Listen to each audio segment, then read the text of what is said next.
안녕하세요. 리테라 에듀입니다. 자, 오늘은 2025학년도 서울시립대 수시 모집 전형, 수시 전형 기본 계획안에 대해서 살펴보도록 하겠습니다. 앞선 동영상에서는 2025학년도 서울시립대 전체 모집 전형의 주요 사항 및 변경 사항에 대해서 좀 살펴봤고요. 오늘은 이제 오늘부터는 이 수시 모집과 정시 전형을 조금 나누어서 조금 더 전형별로 디테일하게 전형 내용들에 대해서 살펴보도록 하겠습니다. 이 서울시립대 지금 입학계획안은 다른 대학들하고 다르게 뭐 장황하게 막 글을 이렇게 많이 쓰는 그런 스타일이 아니라 이렇게 지금 화면에서 보이시는 것과 같이 전형별로 이렇게 딱딱 칸에 맞추어서 이렇게 간단하게 정리를 해놨습니다. 실제 이제 나중에 나오는 수시 확정 모집 요강도 이 틀에서 크게 벗어나지 않는다는 게 좀 특징입니다. 자, 그래서 그냥 있는 대로 저희도 그냥 이 입학계획안이 지금 나와 있는 대로 이 내용들을 그냥 찬찬히 읽어가 보면서 어떤 부분들이 있는지 그 내용들을 한번 체크를 해볼 거고, 앞서서 이제 동영상, 그러니까 주요 내용 및 변경사항에 대한 앞선 동영상을 못 보신 분들을 위해서 변동사항이 있다면 그 부분들도 좀 짚어가면서 내용들을 한번 정리해 보도록 하겠습니다. 자, 그러면 하나하나씩 좀 살펴보시죠. 자, 우선 논술 전형부터 먼저 나와 있으니까 논술 전형부터 살펴보도록 하겠습니다. 자, 일단 논술 전형 지원 자격은 뭐 졸업자 및 졸업 예정자다. 그러니까 크게 이제 그 변동은 별로 없다. 이렇게 보시면 될 것 같고요. 자, 그 다음에 전형 방법이 이제 뭐 어떻게 되느냐라고 한번 보면, 전형 방법은 논술 70%에 학생부 교과 성적 30%가 반영이 됩니다. 그러니까 논술 비중이 뭐 다른 대학들하고 마찬가지로 논술 비중 자체가 좀 굉장히 높은 편이죠. 자, 그리고 학생부 반영 방법은 전학년 전 교과의 등급을 반영을 한다. 그래서 원점수, 평균, 그다음에 뭐 편차, 등급이 모두 기재된 교과만 반영하겠다라고 되어 있으니까 진로 선택 과목 같은 경우에는 반영이 안 되겠죠. 그죠? 진로 선택 과목은 반영이 안 된다. 자, 그래서 이제 석차 등급으로 산출되지 않은 과목들, 이런 과목들이 이제 성취도만 나오는 진로 선택 과목이니까 이런 과목들 이제 반영을 안 한다는 거고. 자, 그다음에 수능 최저학력 기준이 없습니다. 자, 수능 최저학력 기준 없고요. 모집 인원은 74명. 그러니까 전년도가 75명이었는데 75명에서 74명으로 1명 모집 인원이 감소했습니다. 자, 제가 앞선 동영상에서 말씀드렸지만 시립대 논술 전형 모집 인원이 이렇게 좀 적은 이유는 시립대 논술은 자연계열 일부 학과들에서만 모집을 합니다. 자연계열에서만 모집을 하죠. 그러니까 인문계열에서 모집을 하진 않기 때문에 모집 인원이 많지 않습니다. 그러다 보니 논술 문제 출제 유형도 자연계열에서만 모집을 하다 보니 수리 논술이 일반적으로 출제가 된다. 요렇게 좀 기억해 두시면 될 것 같습니다. 자, 그래서 논술 전형은 뭐 전년도하고 비교했을 때 큰 차이가 별로 없다. 그러니까 뭐 수리 논술 준비하는 친구들 같은 경우에는 서울시립대 입학처 홈페이지에 이제 뭐 기출 문제 같은 거 좀 올라와 있으니까 그런 문제들 한번 좀 풀어보시면 될 것 같습니다. 자, 다음으로 자, 이제 학생부 교과 전형, 즉 지역균형 선발 전형을 한번 살펴보도록 하겠습니다. 자, 일단 지역균형 선발 전형은 자, 지원 자격부터 보면 자, 초중등교육법 시행령 뭐뭐에 따라서 자, 일단 2024년 이후 졸업자 또는 예정자 중 소속 고등학교장에 추천을 받은 자로서 자, 수능에 응시한 자, 그러니까 졸업자하고 졸업 예정자인데 2024년 이후라고 했으니까 결론적으로 고3 수험생과 재수생까지는 일단 학교에 추천을 받으면 지원할 수 있다는 겁니다. 자, 그러면 추천 인원은 몇 명이냐? 고등학교별 추천 인원은 10명 이내이며, 자, 10명 이내라는 점. 자, 그거를 일단 좀 기억해 주시면 될 것 같습니다. 나머지 내용들 한번 읽어보시면 될 것 같고, 자, 그럼 이제 전형 방법을 한번 좀 살펴보면, 자, 학생부 교과 전형이니까 교과 성적 100%인데, 자, 일단 어떤 교과를 반영을 하느냐? 공통 과목 및 일반 선택 과목, 그리고 진로 선택 과목 다 반영을 합니다. 근데 공통과 일반 선택이 90%, 자, 그 다음에 진로 선택 과목은 10%의 반영 비중을 가지고 있죠. 자, 중요한 거는 석차 등급 및 성취도로 평가된 전 과목을 반영을 한다. 앞선 동영상을 보신 분들은 아시겠지만 진로 선택 과목 같은 경우에 2024학년도에는 전 과목을 반영한 게 아니었죠. 어떻게? 인문하고 자연이 좀 나눠져 있었는데 인문 같은 경우에는 국영수사 그리고 자연 같은 경우에는 국영수과에서 상위 세 과목 여기도 마찬가지로 상위 세 과목. 그러니까 상위 세 과목이라는 게 성취도 A가 나와 있는 과목들 세 과목만 선정을 해서 그 과목들만 반영을 했다는 얘기인데, 근데 이제 2025학년도에는 전 과목을 다 반영하겠다라고 하는 측면으로 좀 바뀌었다라는 점을 기억해 두실 필요가 있습니다. 됐죠? 이게 일단은 변경사항이었다라고 하는 점, 2025학년도에 변경사항이었다라고 하는 점을 좀 먼저 기억해 주시면 좋을 것 같고요.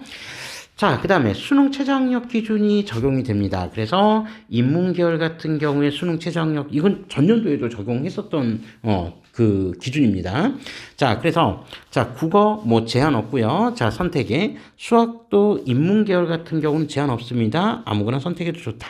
그 다음에 탐구도 역시 아무거나 선택해도 좋다. 어쨌든 그중 한 과목 해서 3합 7등급 이내라고 하는 겁니다. 기준 굉장히 이제 높은 편이죠. 그러니까 3합 7등급은 지금 뭐 고려대부터 시작해서 뭐 사실 연대도 뭐 3합 7 정도하고 이제 거의 비슷한 수준이라고 보시면 되고, 대부분의 학교들이 지금 3합 7을 많이 깔아놓고 있기 때문에 이 3합 7이라고 하는 수능 최저학력 기준을 충족하냐 못하냐는 정말 합격의 당락에 굉장히 중요한 영향을 끼치게 됩니다. 자, 어쨌든 이 3합 7등급 이내여야 된다는 거 요거 기억해 두시고요. 자, 자연계열 같은 경우. 자, 자연계열 1과 자연계열 2가 있는데, 자, 일단 뭐 여기에도 이런 말이 있습니다. 자연계열 2에 해당하는 모집 단위는 누구냐? 환경원예, 건축, 그러니까 건축공학이나 건축학, 교통공학, 조경학과. 그럼 이 학과를 제외하면, 여기 나와 있는 학과를 제외하면 나머지 자연계열이 바로 뭐가 되냐면 자연계열 1이 되는 거겠죠. 그죠? 자, 그래서 일단 1과 2 계열이 이제 조금 다른데, 자, 국어 같은 경우에 자, 선택 자유롭고요. 자, 이제 여기서 주목해서 보셔야 될 거, 수학은요. 여전히 자연계열 같은 경우 1 같은 경우는 미적분과 기하 중 택 1을 해야 된다. 그러니까 확통을 응시하면 안 된다는 겁니다. 이거 꼭 기억해 두셔야 돼요. 그러니까 어떤 학과가 그런데요. 다시 한번 말씀드리지만 여기 밑에 있는 2 계열 해당 모집 단위 환경원의 건축학부, 여기 건축공학이나 건축학, 교통공학, 조경학과를 제외한 나머지 자연계열은 다. 그래서 그 학과들은 미적이나 기하 중 하나를 택해야 된다. 택을 해야 된다. 그럼 탐구도 결론적으로 과탐을 선택해야 된다는 거. 요 점은 꼭 좀 기억해 두셔야 될 것 같습니다. 매우 중요한 부분이죠. 자, 반면에 자연계열 2 같은 경우에는 수학에 제한 없고요. 그죠? 그 다음에 탐구만 과학으로 제한이 있다. 그리고 어쨌든 등급합은 다 3합 7등급으로 동일하다라고 하는 점을 꼭 좀 기억해 주셔야겠습니다. 이건 뭐 전년도하고 달라진 게 없기 때문에 서울시립대 준비하는 수험생들은 자신이 이제 수능 최저 학력 기준을 충족하기 위해서 어떤 과목을 선택해야 되는지 좀 전략적으로 잘 고민하셔야 된다. 요 말씀을 좀 드리고요. 자, 그 다음에 모집 인원이 지금 총 194명인데 요건 변동 사항 중에 하나입니다. 그래서 전년도 2024학년도에 학생부 교과 전형 모집 인원은 총 몇 명이었었냐면 230명이었습니다.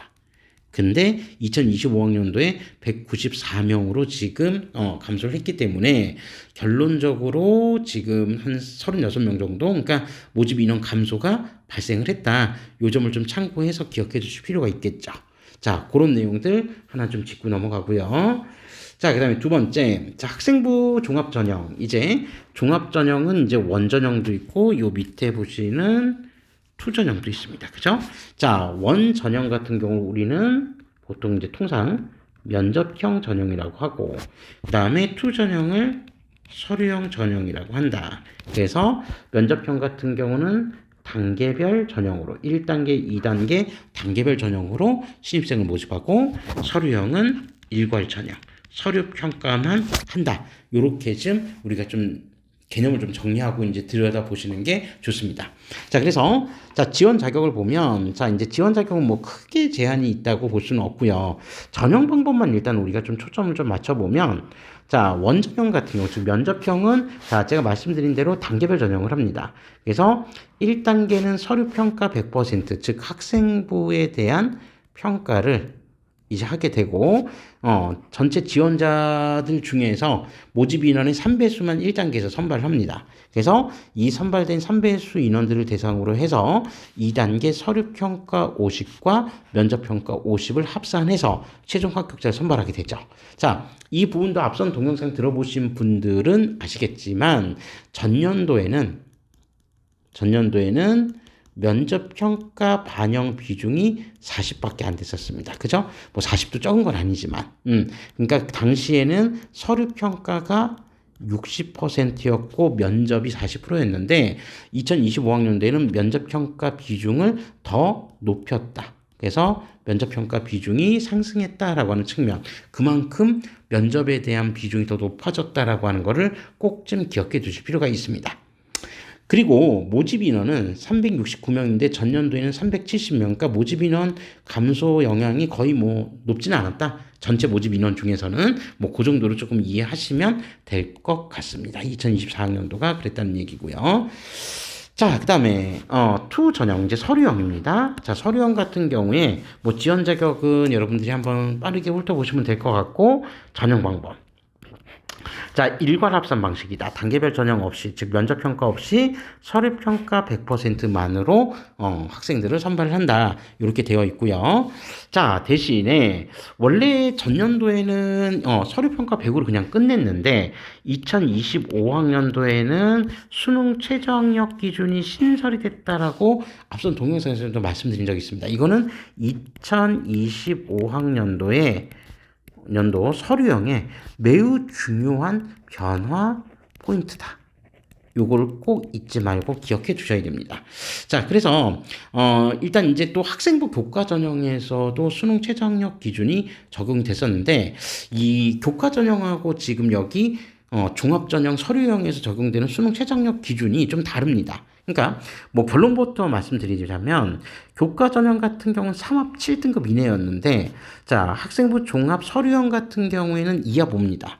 그리고 여기에는 계열에 상관없이 선택 과목도 제한이 없습니다. 그죠? 자, 선택 과목에도 제한이 없다라고 하는 부분들, 요 부분들을 조금 이해하고 넘어가실 필요가 있다는 거죠. 다만 이제 좀 특징적인 내용 중에 하나는 경영학부 같은 경우는 수능 최저학력 기준이 없다라고 하는 부분들, 요 부분도 좀 기억해 주실 필요가 있습니다. 그러니까 이 부분들을 보시면은 이거 뭐 선택 과목에 대한 수학 같은 경우 특히나 수학이 제한이 없는 걸 보아하니 탐구도 뭐 과학 지정을 안 해놓은 거를 보니 뭐 학생부 2 종합전형 2 같은 경우 즉 서류형 같은 경우는 인문 계열만 모집하는 거 아니냐라고 생각하실 수도 있겠지만 그렇지 않습니다. 그러니까 이거는 인문에서도 모집하고 자연 계열에서도 모집을 한다라고 하는 측면들을 조금 이해하고 가실 필요가 있다는 거죠. 그래서 그런 부분에서 좀 변화가 있었다라고 하는 거고요. 자, 그다음에 모집 인원 185명입니다. 지금 면접형하고 직접적으로 비교하면은 한 절반 정도로 좀 작긴 한데, 사실 이 서류형 자체로만 놓고 보면요, 이 185명 상당히 많이 뽑는 겁니다. 왜냐, 전년도 같은 경우에는 모집 인원이 총 합쳐서 서류형이 80명 정도밖에 모집을 안 했었는데 지금 2025학년도에 185명이 됐으니까 100명 넘게 지금 모집 인원이 상승을 했거든요. 그러니까 2025학년도에 서류형은 모집 인원이 정말 많이 늘어났다. 요거를 일단 참고해서 나중에 지원할 때 고려를 해보셔야 될 내용이다. 이렇게 비교해 보시면 되겠죠. 그러니까 전년도의 입결과 단순 비교하는 거는 조금 적합하지는 않을 수 있다. 이렇게 좀 이해해 주시면 될 것 같습니다. 자, 다음으로 학생부 위주 종합전형. 자, 기회균형 원전형과 그 다음에 사회공헌 통합전형. 뭐 요 부분들에 대해서 살펴보도록 하겠습니다. 자, 일단 여기 기회균형과 사회공헌 통합전형은요, 둘 다 단계별 전형을 합니다. 단계별 전형. 그러니까 학생부 종합전형 면접형과 마찬가지로 1단계, 2단계를 해요. 1단계, 그 다음에 1단계에선 서류평가 100, 2단계 면접평가 50. 자, 우리 앞서서 학생부 종합전형 1, 즉 면접평에서 말씀드렸지만 면접평가 비중이 2024학년도에 비해서 상승했다고 했죠. 그거는 면접평만 그런 게 아니라 기회균형 전형도 역시 마찬가지로 전년도에 40%에서 2025학년도에 50%로 일단 그 비중이 상승을 했습니다. 사회공헌 통합 전형도 미리 말씀드리지만 일단 면접평가 비중이 50%로 전년도보다 상승했습니다. 다만 지금 여기 기회균형 전형과 사회공헌 통합 전형 같은 경우에 일단 지원 자격도 다르지만 1단계 선발 인원 배수가 좀 다르다라고 하는 점들도 참고해서 기억해 두실 필요 있습니다. 그리고 두 전형 다 수능 최저학력 기준은 적용하지 않는다라고 하는 점, 이걸 좀 기억해 주셔야겠죠. 자, 그러면 무엇보다 제일 중요한 거는 해당 전형은 이제 일종의 뭐 특별 전형이나 다름이 없기 때문에 지원 자격, 즉 본인이 이 전형에 해당 전형에 지원할 수 있는지 없는지 그 지원 자격을 먼저 따져보는 게 제일 중요하거든요. 그래서 기획균형 전형 같은 경우에 지원 자격 확인해 보시면, 자, 우선 국가보훈기본법에 따라서 이제 국가보훈 대상자인지 아닌지 확인하는 거. 그 다음에 국민기초생활보장법에 따라서 기초생활수급자, 그 다음에 차상위 계층, 뭐, 요런 측면들이 이제 또 하나의 지원, 자격이 되고, 한부모 가정도 역시 마찬가지. 그 다음에 특성화고교 졸업 예정자로서, 뭐, 요렇게 나와 있는 이러한 측면들이 바로 기회균형이다. 요렇게 이해하시면 되겠습니다.